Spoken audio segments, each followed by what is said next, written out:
Alyork Sports, we back into it. Couple topics today. We're going to cover the NFL, all the NFL upsets. Like I said, I'm going to make myself clear. I'm not doing bad beats. That's Scott Van Pelt. I'm doing the upsets. So let me move kind of quick because it's, there's about 4 games I got to cover, plus this Monday night bonanza right here that we're going to get into real fast. We're going to start in Carolina, where the 6-5 Seattle Seahawks beat the 6-5 Carolina Panthers yesterday, 30-27 in a well-fought game. Both teams always play their heart out when they play at Carolina. Usually the games go under. I actually had an under second half, under 24, and lost because I was depending on the games they usually have at Carolina, which be like 15-9, 2018-ish, but yesterday they just, 30-27, both teams was getting in the end zone. Now, Riverboat Ron, the coach of the Carolina Panthers, to me, man, he's been messing up a lot of games, man. A lot of guys is upset with him, man, including Greg Olsen is really upset, with the branch, the play calling. Cam Newton ain't really as upset because he's putting numbers up. Not that he cares about numbers, he cares about wins, but but Cam's the kind of dude, he'll sacrifice numbers for a win, but if he gets numbers on a loss, he could get through the day, unlike a lot of other people. Because, at the end of the day, he's stacking up his future. So never his contract run out, Cam's going to get it. You already know that. 30-27. Let me give you some numbers real quick. We're going to start with Russell Wilson. Russell Wilson went 22 for 31 for 339 yards, 2 touchdowns, 0 picks. Russell just continues to do it, man. It's to the point where you can put anybody out there. As long as you give Russell Wilson time, Russell Wilson's special, man. You guys got to start giving Russell Wilson more props, man. That's real talk, man. Russell Wilson is special, man. And especially when he led them back yesterday down. They were down, I think, 7 late. He went deep on 4th down, which I totally went against the play. He hit more deep. I totally was against that play. I don't think they should have went deep on that play. I think, you got 4th and 2, whatever it was, 4th and 3. You could have hit a tight end. You could have hit a crossing receiver. They went over the top. The rookie Moore, who they end up cutting Brandon Marshall for, because Brandon Marshall came in, but they decided to give the rookie more time. Made an incredible catch. I mean, he just looked up. He never put his hand up because the defender was on him. The defender was studying with his movements. Because if you look at the play again, when the ball was like literally right here is when Moore decided to put the left hand up and cradle the football in the end zone, which was very intelligent because he knew the defender was on him. So if he did any hand movement, the defender's arm would have went up and probably blocked the throw. But that was great by the rookie. Great play where he decided to raise his hand real late. As soon as the ball was coming to him, got the touchdown. They got the ball back, and they end up winning 30-27 on a great game. But Riverboat Ron's another guy that got to get the fuck out of it. They got to get rid of Riverboat Ron, make him a coordinator. Carolina lost 3 games in a row, which is they too good, man. Carolina's 6-5. They were 6-2. They could have ran away and locked themselves a playoff spot for sure. They could have guaranteed themselves a playoff spot. You know what I'm saying? But when you lose 3 in a row, you let everybody back in. You know what I'm saying? But great game. Let me give real quick Cam Newton's number, 25 for 30, 256, 2 touchdowns, 1 interception. And Christian McCaffrey, who's sensational. Got to be a nominee for Rookie of the Year. He has 17 rushes for 125 yards, 1 touchdown. Then he got 11 receptions for 112 yards and another touchdown. Christian McCaffrey's doing exactly what I thought he'll do and more. He actually took it to another level because I knew he'll help Cam, with them little screen passes and, he can actually line up as a receiver and catch a ball. But let me go to the next game. 30-27, Seattle Seahawks, great win for Pete Carroll and company. Game 2, 4-6-1 Cleveland Browns at 5-6 Cincinnati Bengals. Bengals was one of the free plays I gave yesterday. I just thought that Marvin Lewis would have these guys prepared. All I got to say is the brass from the Cincinnati Bengals. What the fuck your niggas is waiting for? Get rid of Marvin Lewis. For the first time, I'm going to agree with Stephen A. Smith, a.k.a. Daffy Duck. Because if you really look at that dude, he looked like Daffy Duck in a human fashion. But we're not going to go into Stephen A. Smith. I'm agree with him. But I was listening to him. I thought the same shit. He just got it out before me. Marvin Lewis has coached 17 years. 17 years with the Cincinnati Bengals. His record is 130 and 116, which is basically above mediocre. But he's 0-7 in playoff appearances. What are you guys waiting for? Y'all prove that y'all behind the black man, which I really salute. Y'all been proved that after year 7. All these years, 16, 17 years, whatever it was, probably 16 years. You got to get rid of this dude, bro. He's a great coordinator. He did all right in the first couple seasons, racking up some wins for you guys. And I understand wins come hard in Cincinnati. So, if he got the 130 and 116, y'all looking at it at least every year he could put a product that can win. But win what? Just have a winning percentage? He doesn't win shit in the playoffs. He rarely gets to the playoffs. The 16th season, he got there 7 times, lost every time. You guys were down 28-0.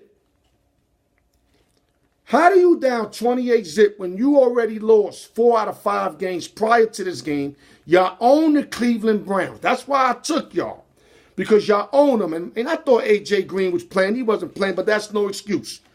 A.J. Green is not they got Ross and they got Tyler Boyd. So when they got up 28-0, A.J. Green had nothing to do with that. They just didn't show up. Marvin Lewis did not have these guys prepared. Terrible job by Lewis having these guys prepared. Then you go and get Hugh Jackson. I mean, you know what? I don't want to go there because Baker Mayfield barely shook his hand. He should not say what he said, when they interviewed him. He should have just left it alone. Instead, he said, how are you going to go to the team in the same division that we rock in? But Baker wasn't the one for that. Because if you remember, Baker left Texas Tech to go to Oklahoma. So he kind of contradicted himself. He's lucky that I wasn't there because I would have brought that up. Yo, Baker, how you going to knock you when you did the same thing? This is why I don't want to go there. This topic could get real. We could get real late with it, and I ain't got time for that. But back to the game. They got to get rid of Marvin Lewis. Get rid of him today. I mean, like Stephen A. Smith said, you should have got rid of him by the a.m.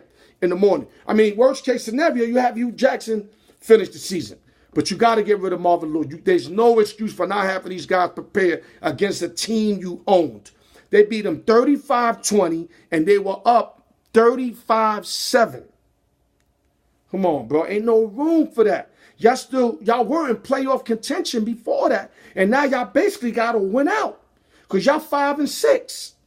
You got to go 11-5, or maybe, not 11-5, 10-6 is the best record you can put up. 9-7 might not do it. So horrible performance. Let me give you some numbers. Big Money went 19 for 26, 258, 4 touchdowns, no interceptions. Nick Chubb, 28 rushes for 84 yards, 1 touchdown. And David Njoku, 5 receptions, 63 yards, 1 touchdown. And for the sad Cincinnati Bengals, you had Driscoll go 17 for 29, 155, 1 touchdown. Joe Mixon, 14 rushes for 69 yards. Tyler Boyd, 7 receptions, 85 yards, 1 touchdown. And Big Red went something. What Big Red did? 10 for 17, 100 yards. He shit the bed too. Fuck Big Red. That team they got to break him up. Marvin Lewis got to get out of there. Now let me go to another game. I'm gonna have to short you guys a game because it's taking too long. So we're going to do the Pittsburgh Steelers game. That's the game I want to do. Pittsburgh Steelers, 3-point favorite at Denver. There's no way, I'm not saying there's no way they should have lost that game because when you got turnovers compared to no turnovers in Denver, usually the team that don't turn the ball over with a good defense is going to win. But Pittsburgh should have had this game. 2 times. One time, the tight end caught the ball, was running for 20 yards by himself on the play action. Ben Roethlisberger went against the field. Threw it to the tight end. It was only him and the safety. This motherfucker tries to run the safety over at the goal line, fumbles the ball for a touchback. All he had to do was step left, go right, or step right, go left, where he doesn't hit direct contact with him, where the fumble can't be caused. This guy ran right into him like a train, touchback. They lost 7 points on that play. And then late in the game, Ben had the ball at the 2-yard line. I don't know what he was doing. He's giving mad props to the lineman for dropping back when he threw the ball and tried to hit AB. Even if the lineman would not caught it, the defensive back was right there. I mean, all I seen was orange. I didn't see no white and black. Big Ben, you cannot make these mistakes. You lit it up 462 yards. You got all the numbers somebody could want. You got every weapon you got in A. Brown, Washington, Juju, Connor, McDonald, Jesse James. But you cannot make these mistakes, Big Ben. You really hurt the club yesterday, man. Now, y'all did win 6 in a row before this. So it's not like, y'all going backward. But this is a game you could have easily won if it wasn't for those 2 mistakes. And this might bite you down the line because now you're going to have to go either to New England or Arrowhead. And those are 2 places that are real hard to win. You kind of wanted just to go to Arrowhead and have New England come see you. Y'all was in position where y'all could have had it that way. But losing yesterday's game, y'all going to need a lot of help to get more than 1 home game come playoff time. You might not even get a home game playoff time. And like I said, no Le'Veon on the road. It's not happening. I don't care what nobody say. Felix Jacino, I love you. Y'all be lucky to win 1 playoff game, especially after what happened yesterday. So, like I said, I had to cancel a couple games because we're 13 minutes deep in the video. I don't want to go too long. Let's go to the night's game. You got the Tennessee Titans at the Houston Texans in a divisional game. The Titans are 5-5. The Texans are 7-3. Titans are real funny. They go to Big D 3 weeks ago and spank them on Monday night. They come home Sunday, Tom Brady and company, spank them. Then they go to Indianapolis and forget how to play football. They got blown out something like 41-10 or some shit. Like, how does that happen? Like Vrabel.